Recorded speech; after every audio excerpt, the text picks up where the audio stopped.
Bitcoin's not going to fail. It's going to succeed because Bitcoin represents economic empowerment to everybody on the planet. Bitcoin represents a protocol for economic prosperity. I think that what's going to happen is we're going to use the first layer of Bitcoin as digital capital. I think you're going to see an explosion of digital credit at the second layer. I think that you're going to see digital money or digital currency at the third layer. And the third layer is going to be called a Bitcoin-backed stable coin, or it's going to be a savings coin. It'll be like the dollar. You'll be able to move it around as a medium of exchange. It'll be integrated into all of the trillions of products and services that are priced in dollars, and all of the hundreds of millions of companies that take and spend dollars.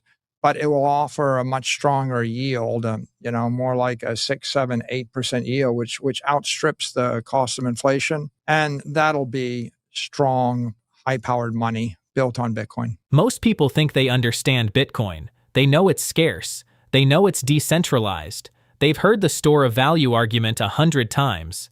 But here's what almost nobody is talking about.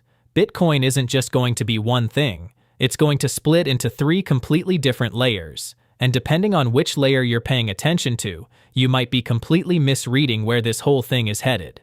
Michael Saylor just laid out a framework that changes how you should be thinking about Bitcoin in 2026. And if you haven't heard it yet, you need to. Because the Bitcoin most people are holding isn't the full picture, not even close. I think that what's going to happen is we're going to use the first layer of Bitcoin as digital capital. I think you're going to see an explosion of digital credit at the second layer. I think that you're going to see digital money or digital currency at the third layer. And the third layer is going to be called a Bitcoin-backed stable coin, or it's going to be a savings coin. It'll be like the dollar. You'll be able to move it around as a medium of exchange. I think what we're saying is digital currency is primarily going to be the dollar. I think the dollar is spreading everywhere in the world, and it's replacing the euro, the pound, the yen. Pretty much in Europe, people don't want the euro, they want the dollar. So the dollar is actually emerging as the global currency. The dollar on digital rails is the crypto or digital version of it. But the big breakthrough now is the ability to create a digital currency that's backed by Bitcoin that offers yields that are 2, 3, or 4 times higher than currencies backed by fiat. Layer 1 of Bitcoin stays exactly what it is today. Digital capital, the hardest asset ever created. You don't spend it. You don't move it around. You hold it the same way you did hold a building or a gold bar. But layer 2 is where things start to get interesting. Saylor says we're about to see an explosion of digital credit built on top of Bitcoin. Products, instruments, and financial tools that don't exist yet at scale but are already in motion. And then there's layer 3. A Bitcoin-backed currency, something that moves like a dollar, integrates with everything priced in dollars, but pays you a yield of 6, 7, or maybe 8%. Backed by the hardest money on the planet. Not a stablecoin in the way most people think about stablecoins. Something stronger. Something built on Bitcoin that actually beats inflation instead of just tracking it.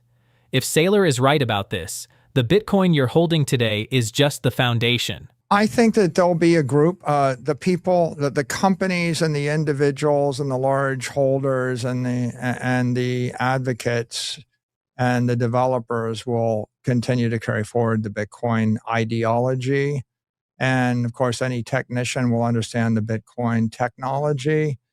But I think we're headed toward a world where there's 1 billion people that just want a bank account that pays them 8%. It's like 6-year-old girl, 75-year-old retiree. What they're going to know is that digital money is powered by Bitcoin. And it's kind of like your electricity came from a nuclear reactor, and you don't really know how to create a nuclear reactor, or you don't know how tricky it is, but it's like really good, cheap electricity.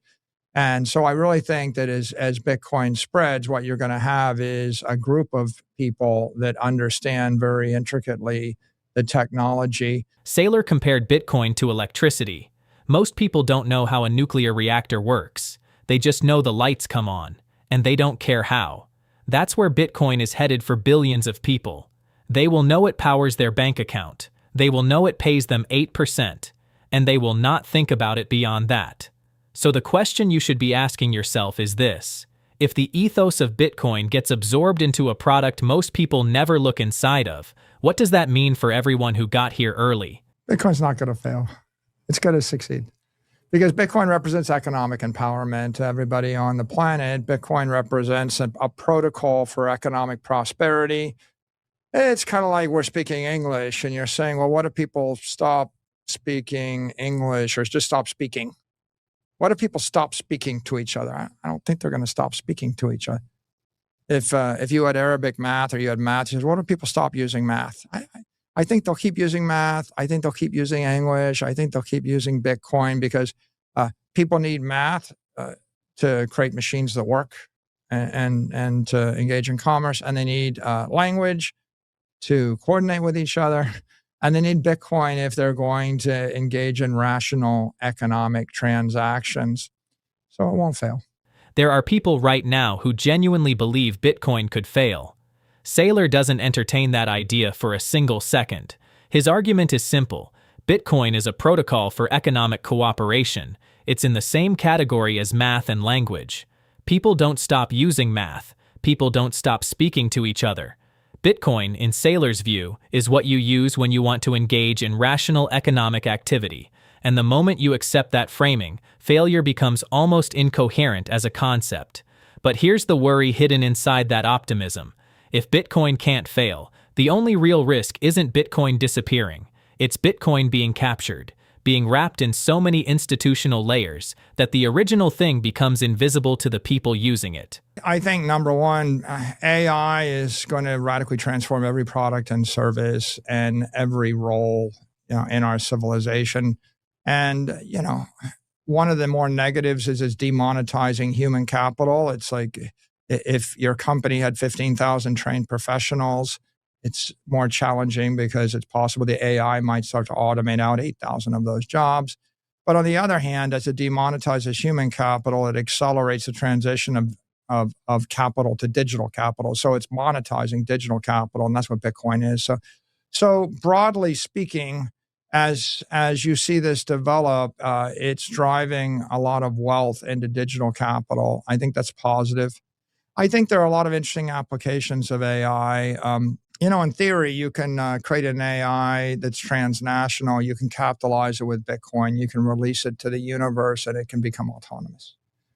And you couldn't capitalize an AI with fiat currency or any kind of conventional security portfolio. So you may see autonomous creatures or autonomous actors that are capitalized with Bitcoin going forward. That would be interesting. I think it's inevitable that the AIs will do things faster and more sophisticated. So in a world of a billion AIs, talking to a billion AIs a billion times an hour on Saturday night, they're going to bypass conventional analog assets, and they're going to bypass traditional financial systems, and they're going to want to move digital assets, digital currency, digital capital around on a digital standard. And of course, the two things that Bitcoin offers that are just really important are it offers an uncorruptible network of capital or source of capital. So it is that, but also it offers an immutable global source of truth and integrity. Now let's talk about the one thing almost nobody in mainstream finance is taking seriously yet. AI and Bitcoin are on a collision course, and the result of that collision is going to reshape both of them.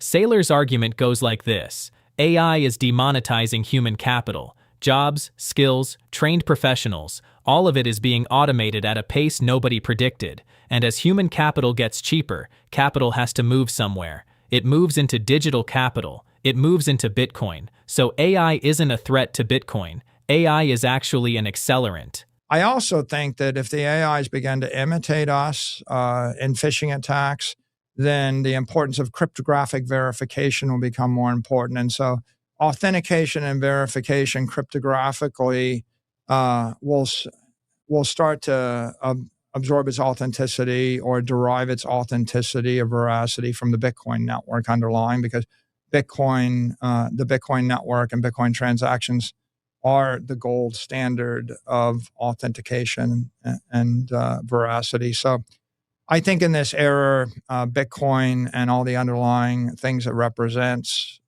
are going to grow more and more important to the digital economy. But one thing we know is they're going to want to move money at the speed of light, and they're going to want to engage in commerce at the speed of light. They'll want to move a million times faster than any kind of analog or human limited system would move. And so if you want all of these digital systems to reach their full potential, you need a digital network, digital capital, digital currency, digital authentication, digital networks. And you need to do it natively in cyberspace. You can't have something which is not a native cyber asset that's a bearer instrument with final settlement. And so Bitcoin offers final settlement as opposed to conditional settlement, and so the difference between final settlement is the difference between an energy-rich environment in cyberspace or just the shadows or silhouettes of energy. If you want to do something that's real and substantial, you're going to need to move digital capital, digital property, digital currency that doesn't rely on a custodian in the real world for final settlement. And here's the piece that should genuinely worry you if you're not paying attention. In a world where AI can impersonate anyone, authentication becomes everything. How do you know the voice on the other end is real? How do you know the transaction is legitimate? How do you know you're talking to who you think you're talking to? Saylor says the answer is cryptographic verification anchored to the Bitcoin network. Because Bitcoin transactions represent the gold standard of authentication. Immutable, unfakeable, and final. Which means Bitcoin isn't just about storing value or moving money anymore. In an AI-dominated world, Bitcoin becomes the source of truth itself. The network that tells you what's real. If that doesn't make you think twice about what Bitcoin actually is, nothing will. I think probably this decade, this coming 10 years, presumably this is the decade of the greatest number of innovations that create the greatest amount of prosperity for the human race of any 10 years in the history of humanity. So if you're sitting around thinking you missed it, you're too late, all the things have been invented, you wish you had done the iPhone or the Facebook or the whatever, you haven't missed it. You're not too late, right? The world has handed you all of these brilliant tools. An 18-year-old can go and they can grab any AI and they can grab any digital asset and they can try any idea and they'll probably find support for it somewhere. X lets you reach millions or tens or hundreds of millions of people. You've got digital communication, you've got digital commerce, you've got digital assets, you've got digital intelligence. It's a digital world and it's a better world. So I would encourage everybody just to go out and do something. Saylor closed with something that cuts through everything. This decade, right now, is probably the greatest window for innovation in human history. More ideas are becoming practical in a single week than used to become practical in a decade.